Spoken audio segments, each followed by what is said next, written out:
Hi friends, ever wondered what's inside a thermo flask and how it is refill is made? In this video, we'll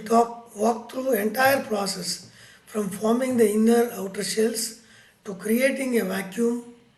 that keeps your drinks hot or cold for hours together. दोस्तों आज हम thermos flask के अंदर जो refill है वो कैसा बनता है इसका तरीका हम लोग एक फैक्ट्री में गो थ्रू करके पूरा देखेंगे इसका अलग अलग प्रोसेस में हेडिंग दिया हूँ आप देख सकते हो ಸ್ನೇಹಿತರೆ ಇವತ್ತು ನಾವು ಥರ್ಮೋಸ್ ಫ್ಲಾಸ್ಕಲ್ಲಿರುವ ರೀಫಿಲ್ಲು ಯಾವ ರೀತಿ ಒಂದು ಕಂಪನಿಯಲ್ಲಿ ತಯಾರಾಗುತ್ತೆ ಅನ್ನೋದನ್ನು ನೋಡೋಣ ಇದು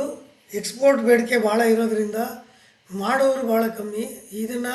ಎಲ್ಲರೂ ನೋಡೋಕ್ಕಾಗಲ್ಲ ಇದು ತುಂಬ ರೇರು ದಯವಿಟ್ಟು ನೋಡಿ ಎಂಜಾಯ್ ಮಾಡಿ ಥ್ಯಾಂಕ್ ಯು